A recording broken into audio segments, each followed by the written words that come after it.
Brought to you by Sharda University, where the software engineer meets the gifted content writer. The world comes together at Sharda University. Vice president Jagdeep Dhankhar के इस्तीफे के बाद से लगातार सभी को इंतजार था ये जानने का कि पीएम मोदी और बीजेपी आला कमान इस पर क्या प्रतिक्रिया देते हैं। 22 जुलाई की दोपहर करीब 12:15 बजे प्रधानमंत्री नरेंद्र मोदी ने प्रतिक्रिया दी और इस इस्तीफे के बारे में बोले। उन्होंने अपने ऑफिशियल एक्स हैंडल से एक पोस्ट कर कहा, श्री जगदीप धनखड़ को भारत के उपराष्ट्रपति सहित कई भूमिकाओं में देश की सेवा करने का अवसर मिला। मैं उनके उत्तम स्वास्थ्य की कामना करता हूं। 2 लाइन की प्रतिक्रिया या कहें शुभकामना। यही बात उन्होंने अंग्रेजी में भी लिखी। सोशल मीडिया पर लोग लिख रहे हैं कि इस प्रतिक्रिया की पहली लाइन में एक संकेत भी नजर आ रहा है।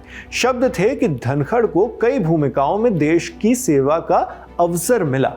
इसे लेकर कई लोगों ने बहुत तरह से रिएक्ट किया।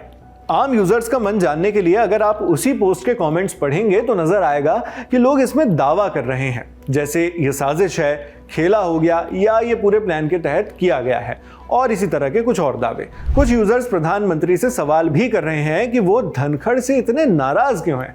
हालांकि उपराष्ट्रपति ने अपने इस्तीफे की वजह बताई है। धनखड़ ने इस्तीफे की घोषणा के साथ बताया था कि उनका स्वास्थ्य ठीक नहीं चल रहा है, इसलिए उन्हें ये कदम उठाना पड़ रहा है। मगर विपक्षी पार्टियों ने इस कारण पर भी संदेह और आश्चर्य जाहिर किया। कांग्रेस अध्यक्ष मल्लिकार्जुन खड़गे बोले, सिर्फ उन्हें ही असल वजह पता है, हमें इस पर कुछ नहीं कहना। या तो सरकार को पता है या फिर उन्हें।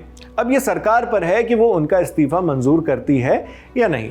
हालांकि जिस वक्त खड़गे ने यह बयान दिया था उसी के बाद उपराष्ट्रपति जगदीप धनखड़ का इस्तीफा मंजूर कर लिया गया।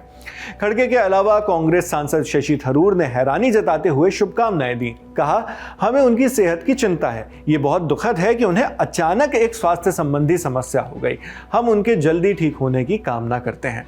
विपक्षी पार्टी शिवसेना जो उद्धव गुट वाली है उसकी सांसद प्रियंका चतुर्वेदी ने भी इस पर प्रतिक्रिया दी। राज्यसभा सांसद ने कहा, ऐसी स्वास्थ्य स्थिति के बावजूद वो संसदीय कार्यवाही संचालित करते थे। ये पहली बार है जब किसी उपराष्ट्रपति ने इतने चौंकाने वाले अंदाज में इस्तीफा दिया हो। हमें उम्मीद है कि इस बारे में हमें और जानकारी मिलेगी। आरजेडी नेता मृत्युंजय तिवारी यहां किसी प्रेशर का अंदाजा लगाते हैं। कहते हैं सिर्फ उन्हें ही वो स्वास्थ्य कारण पता है जिनके चलते उन्होंने इस्तीफा दिया, लेकिन ऐसा नजर आता है कि उन्होंने किसी दबाव में आकर इस्तीफा दिया है। हो सकता है बीजेपी ने उनके संसदीय विशेषाधिकारों को चुनौती दी होगी, जो पार्लियामेंट्री स्पेशल प्रिविलेजेस होते हैं उनको, जिसके चलते वो आहत हुए हों।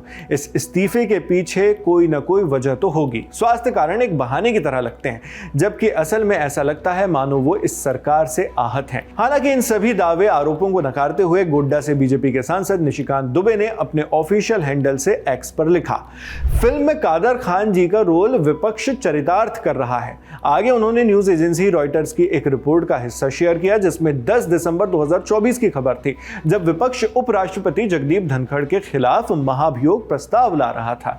यह आजाद भारत के इतिहास में पहली बार हुआ। इसी खबर को वहां ऐड करते हुए सांसद निशिकांत ने कहा, अभी ही तो उन्हें हटाने का प्रस्ताव लेकर आए थे, कम से कम व्यक्ति के स्वास्थ्य का तो ख्याल रखिए। बीजेपी सांसद रवि किशन भी कहते हैं कि विपक्ष किसी की स्वास्थ्य स्थिति का मजाक बना रहा है और उस पर राजनीति कर रहा है। राजनीति का स्तर गिरता जा रहा है, रवि किशन के शब्द हैं। ये सारी प्रतिक्रियाएं तब आ रही हैं जब 21 जुलाई को जगदीप धनखड़ ने उपराष्ट्रपति पद से इस्तीफा दे दिया। उन्होंने शाम को राष्ट्रपति द्रौपदी मुर्मू को अपना इस्तीफा सौंपा था। 74 साल की उम्र में इस्तीफा देते हुए जगदीप धनखड़ ने अपने मेडिकल कंडीशंस का हवाला दिया। उन्होंने इस बारे में लिखा, स्वास्थ्य को प्राथमिकता देने और डॉक्टर्स की सलाह का पालन करने के लिए मैं भारत के उपराष्ट्रपति पद से तत्काल प्रभाव से इस्तीफा दे रहा हूं। संविधान के आर्टिकल 67A के अनुसार धनखड़ का यह इस्तीफा उनके 5 साल के कार्यकाल का अचानक अंत है, जो अगस्त 2022 में शुरू हुआ था और अगस्त 2027 तक चलना था। बतौर उपराष्ट्रपति वो राज्यसभा के सभापति भी थे। 2025 में मॉनसून सेशन के पहले ही दिन उनका इस तरह रिजाइन करना राजनीतिक और मीडिया हलकों में चर्चा और अटकलों का बाइस बन गया है। हालांकि इस्तीफे में उनकी सेहत को लेकर कोई और स्पेसिफिक जानकारी नहीं दी गई है, मगर इससे जुड़ी खबरें लगातार आ रही हैं, जो भी हम आप तक लगातार पहुंचा भी रहे हैं। मैं हूं शेख नावेद, आप देखते रहिए दी लल्लन टॉप। शुक्रिया।